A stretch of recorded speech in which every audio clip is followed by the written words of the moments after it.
Hey guys, it's Ellie. Welcome back to Bite-Sized Book of Mormon. I'm glad to have you with me. So, if you've never been here before, this is just a podcast where we read through one chapter of the Book of Mormon each episode, and I give a little bit of context, a little bit of insight, a little bit of fun times, so stick around. So if you remember last episode, we read 2 Nephi chapter 23, which was Isaiah talking all about the fall of Babylon, and how that is kind of a type for the destruction that's going to happen to the wicked at the second coming. And it was a pretty heavy chapter, but there was also like glimmers of joy in there and hope that my grandma and I were able to find and discuss. So go ahead, listen to that if you want to hear some grandmotherly wisdom. So yeah, now we're going to move on to 2 Nephi chapter 24. And as a reminder, we're going to read the chapter heading and then move on to the verses. So without further ado, let's read 2 Nephi chapter 24.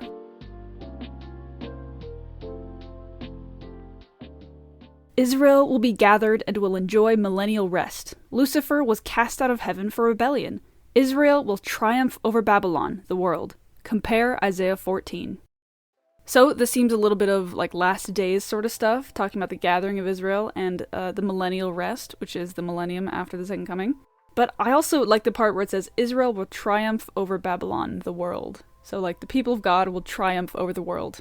And that is a very hopeful image. So yeah, let's look for kind of themes of hope and rebirth, I guess, in the millennium, stuff like that. For the Lord will have mercy on Jacob, and will yet choose Israel, and set them in their own land, and the strangers shall be joined with them, and they shall cleave to the house of Jacob.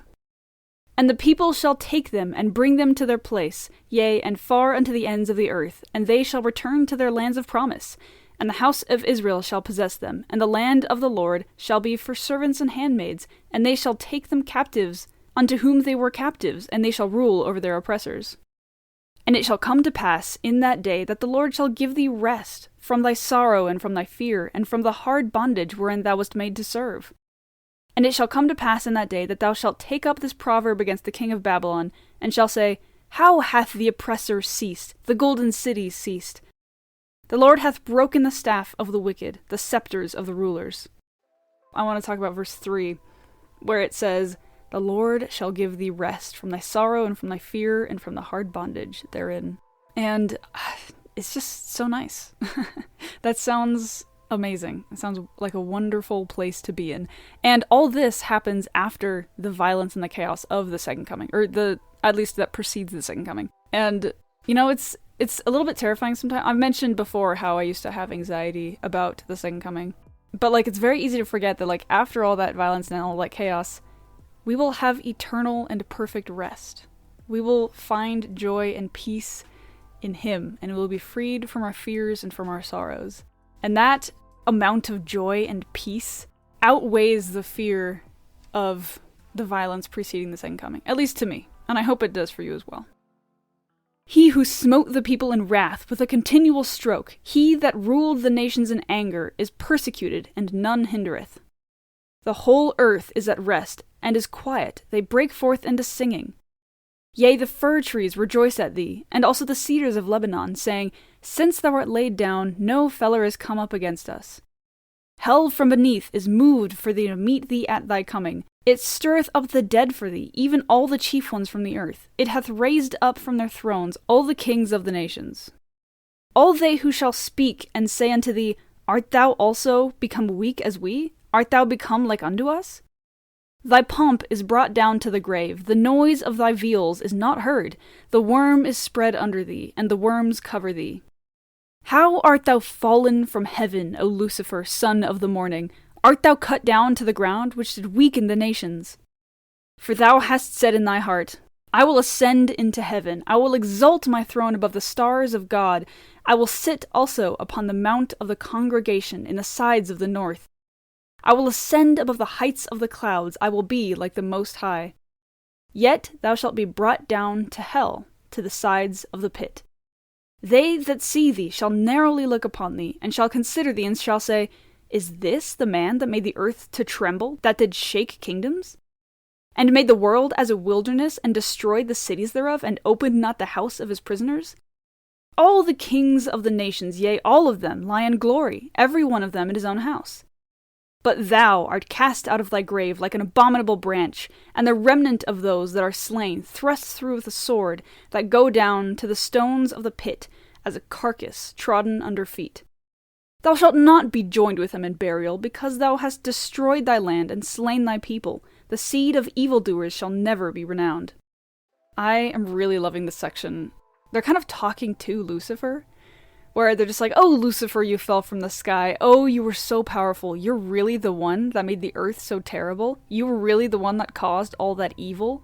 You're really the one that did everything, and now you're not getting any sort of honor. You are like a carcass in a pit, you know? And it's, oh man, it's so like cool to hear, because like, yeah, if you think about it, so much of the difficulty in our lives is influenced by Satan or caused by him in some way.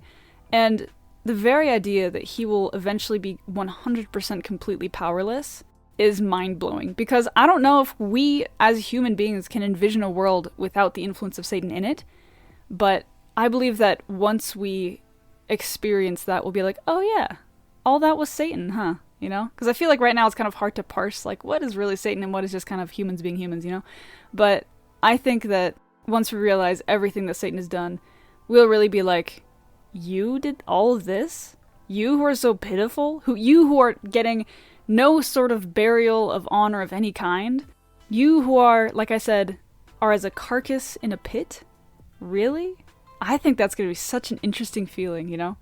Once we get to that millennium, once we get to that spirit world, and we kind of are removed from the influence of Satan, and then we can recognize it even better. I don't know. I think it'll be interesting. Prepare the slaughter for his children for the iniquities of their fathers, that they do not rise, nor possess the land, nor fill the face of the world with cities. For I will rise up against them, saith the Lord of hosts, and cut off from Babylon the name, and remnant, and son, and nephew, saith the Lord. I will also make it a possession for the bittern, and pools of water, and I will sweep it with the besom of destruction, saith the Lord of hosts. The Lord of hosts hath sworn, saying, Surely as I have thought, so shall it come to pass, and as I have purposed, so shall it stand. That I will bring the Assyrian in my land, and upon my mountains tread him under foot. Then shall his yoke depart from off them, and his burden depart from off their shoulders. This is the purpose that is purposed upon the whole earth, and this is the hand that is stretched out upon all nations.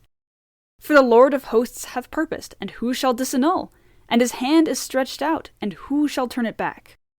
I just love how it says in verse 27, this is what God said. Who will disagree? Like, his hand is stretched out. Who shall turn it back? I really love how Isaiah is just like, well, this is God's purpose. And literally no one can or would want to stop it. So I don't know, I just like the term of, especially in verse 26 where it says, this is the purpose that is purposed upon the whole earth. And this is a hand that is stretched out upon all nations. Isaiah is explaining to us, like, this is why God is doing what he's doing, so that he can come back in the millennial day and bring peace and take Satan out. I assume that he will just completely deck Satan. Not that Satan has a body, that's kind of the whole point, but if he did, he would get absolutely body slammed. In the year that King Ahaz died was this burden.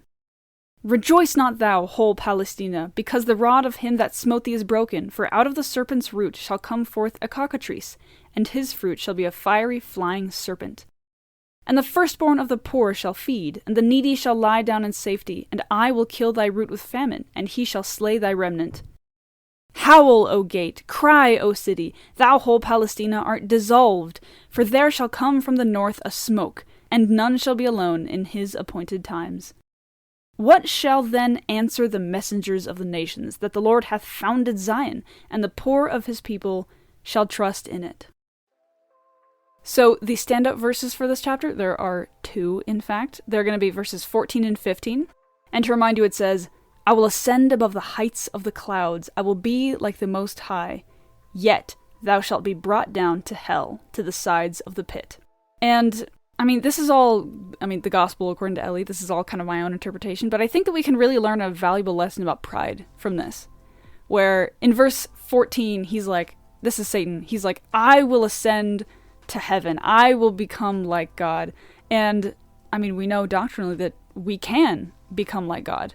And, so, that's not like an impossible thing, but I think what set Satan apart and what put him on the wrong path was that he wanted to do it on his own. He said in verse 14, I will ascend above the heights of the clouds. You know, he wanted to ascend to heaven on his own power. He didn't want any of God's help, any of his forgiveness or his atonement or his mercy. He wanted to circumvent all of that and just become like God right then and there. Like I said, that's, you know, a valuable lesson in pride. Like, we cannot do that. I would venture to say that I think Satan is a pretty solid example of what not to do, kind of in every single way. And so if Satan seeks to kind of dodge God's help, God's forgiveness, God's mercy, kind of circumvent his plan to become like him, which, I mean, obviously didn't work, then what should we do? We should engage in God's plan. We should ask for his forgiveness. We should take part in the atonement, and we should appreciate his grace and mercy, and we can use that avenue to become like him, instead of trying the Satan way, which literally doesn't work. So I think what we can learn from this is that asking for help, asking for God's mercy is almost the purpose of us being here on this planet. Last episode, my grandma and I talked a lot about the measure of someone's faith is where they turn in times of trial. Do they turn towards God, or do they turn to the world for answers? And I think that not only is that a measure of our faith, but also our pride. Are we prideful enough to think that we can get through all of life's problems on our own? Or are we humble enough to know that we physically cannot, and we need to turn to God to get that eternal mercy and forgiveness? This is all my own interpretation, but I think that Satan, his main issue is pride. Like, he will not take anything from God. He will not accept his mercy or his grace, and he wants to just get to heaven and be like God on his own, which doesn't work. And so I think when we're struggling with something and we ask God for help, that is like the best thing you can do. And I would even venture to argue that it's the reason that we're on this earth, because the whole point of living on this earth is to grow our faith and our testimony and to turn to God. And so when we are in times of extreme difficulty and we turn to him, that is kind of fulfilling our purpose in life, is coming closer to him in humility, unlike Satan. So anyways, that was a cool chapter, and I think that we pulled some pretty neat insights. I didn't pause as much as I usually do, just because there were so many cool verses that I just really liked the wording of, and I just wanted to keep the flow going. But regardless, I definitely enjoyed this chapter. So I think that's the episode for today. Thank you so much for listening. I love to have you around. As always, there are those 3 links down in the show notes. One is just a free web version of the Book of Mormon, and the other 2 are free app downloads of the Book of Mormon. So if you don't have your own physical copy, go click those links so that you can follow along with me, or just read on your own. That's also a good option. It's definitely an enriching thing to do, reading the Book of Mormon. It's a very worthy use of your time, I would say. So again, thank you so much for listening. I hope to see you around more often, and I'll talk to you later. Bye.